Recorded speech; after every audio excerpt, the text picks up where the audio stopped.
It's just a tough one. I can imagine. Honestly, I was there for a sexual assault case, and she votes against fair pay for women. She votes against the reauthorization of the Violence Against Women Act, which is just basically protecting us from domestic abuse and stalking. It really is a big deal. These are the 10 most emotional moments in Taylor Swift's life. And at number 10, Taylor Swift was about to perform her Eras tour in Brazil, but everything changed when one of the fans in the crowd passed away. Taylor Swift has postponed her concert in Rio de Janeiro after a fan died at her Eras tour. Her name is Ana Clara Benavides, and she was only 23 years old. It was her dream to visit a Taylor Swift concert, but this show actually became her latest. She passed out during the second song, and later died at a local hospital. The main reason of her death was the temperature outside, and it was about 105 degrees this day. And on the next show, Taylor Swift paid tribute to this girl by singing Bigger Than the Whole Sky song.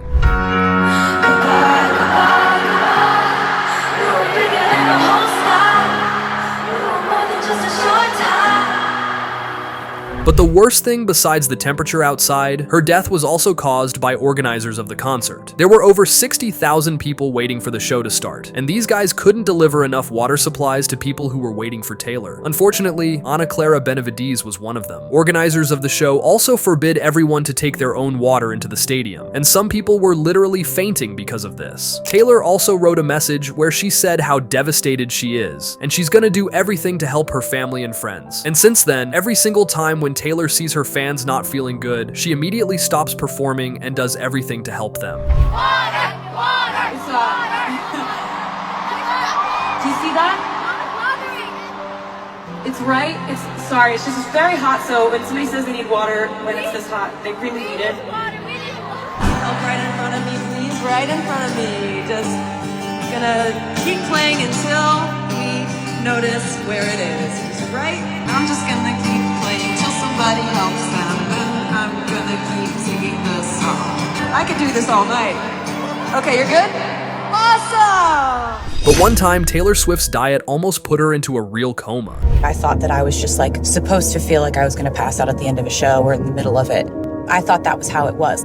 And now I realize, no, if you eat food, have energy, get stronger, you can do all these shows and not feel it, which is really good revelation.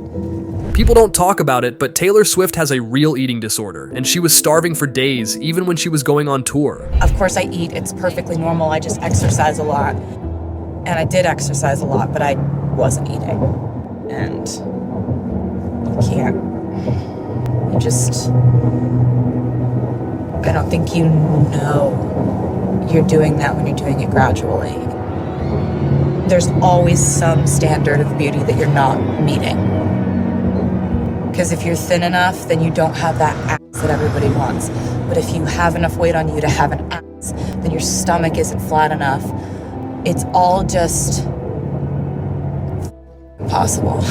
Taylor was about to cry talking about this, and I can't even imagine the pain she was experiencing there. And I really, really hope she's eating normally now. It's not good for me to see pictures of myself every day because I have a tendency, and it's only happened a few times and I'm not in any way proud of it, but I tend to get triggered by something, whether it's a picture of me where I feel like I looked like my tummy was too big, or like someone said that I looked pregnant or something, and that'll just trigger me to just starve a little bit, just stop eating. But truly, the worst time of Taylor Swift's life was in 2016. It seemed like the entire internet was against Taylor, and she was sobbing while talking about this time.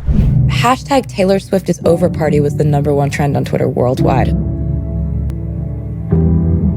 Do you know how many people have to be tweeting that they hate you for that to happen?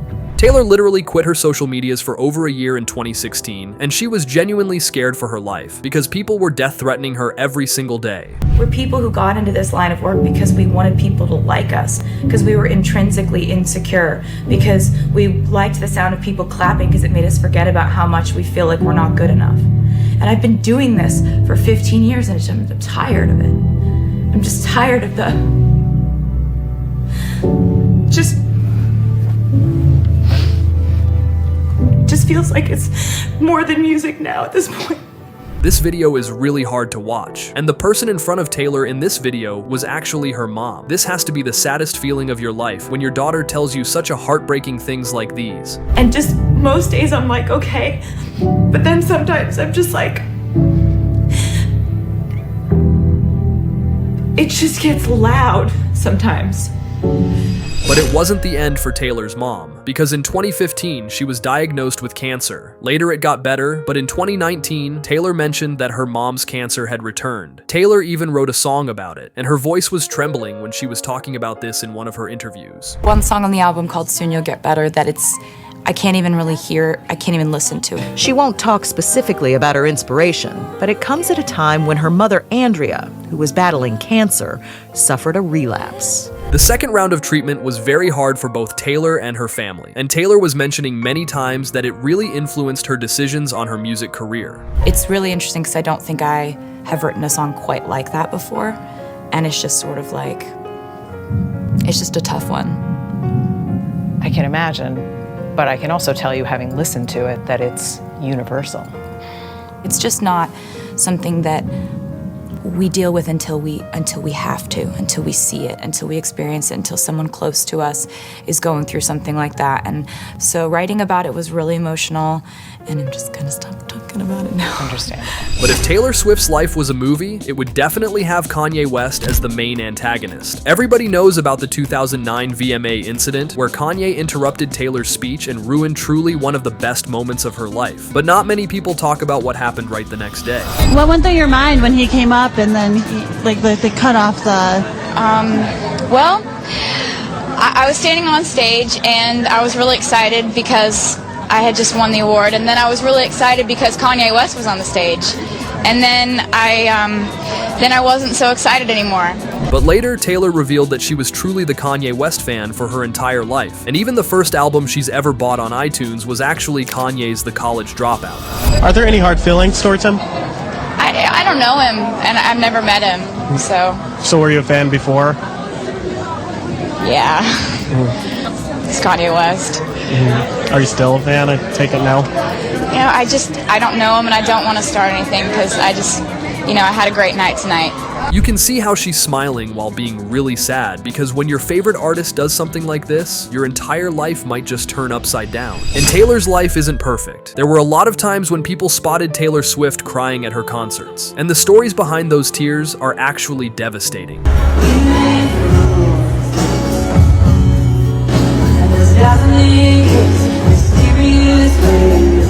This video was from one of the first shows on the Eras tour, and it was right after Taylor Swift broke up with her ex-boyfriend, Joe Alwyn. When Taylor announced her latest album, she also admitted that she was absolutely heartbroken during that time, and we can clearly see the tear on her cheek right there.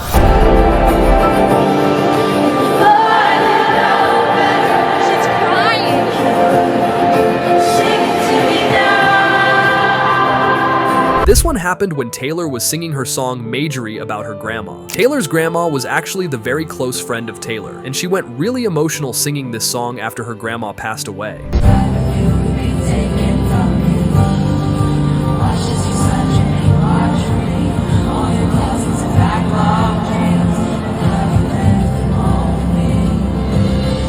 But in the next moment, Taylor was looking exhausted while talking about people with mental problems and addictions. I've been thinking about addiction, and I've been thinking about people who, if they're either suffering through mental illness or they're suffering through addiction, or they have an everyday struggle.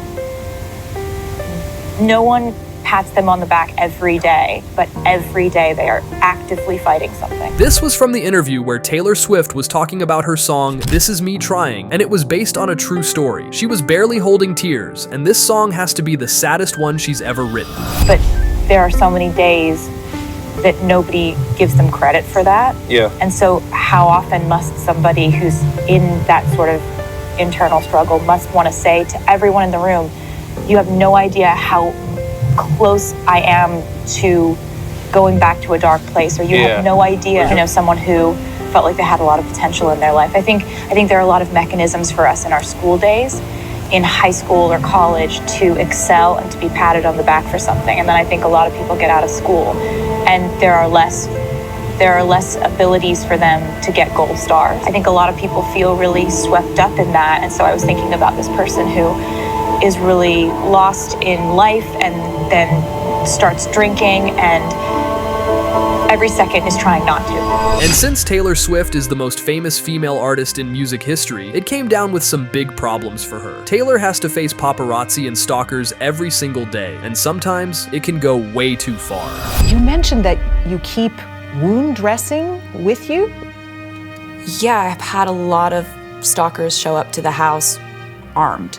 So we have to think that way. One time, Taylor and her mom were crying, talking about some politicians who were destroying lives by pretending to protect some Christian values.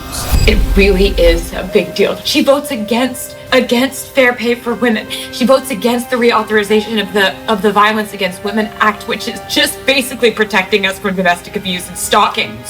She thinks that if you're a gay couple, or even if you look like a gay couple, you should be allowed to be kicked out of a restaurant. And see her disguising these policies behind the words Tennessee Christian values. Those aren't Tennessee Christian values. I live in Tennessee. I am Christian. That's not what we stand for.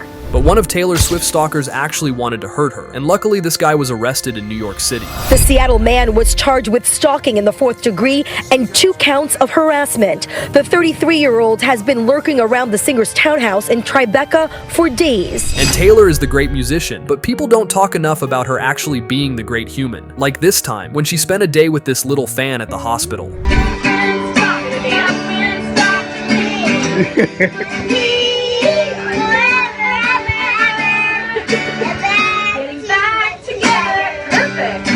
Or this time, when she surprised a girl during the Ellen show. Yeah, the tickets to the LA show, you have floor seats, you have the autographed hat, you have the Nature Lux products, and the only thing, it's a shame that Taylor's not here. That's the only problem.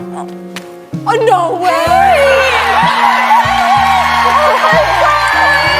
But one time, she was discussing the Star Wars movies when she was visiting this little boy. Ever see the new ones where there's like Jar Jar Binks?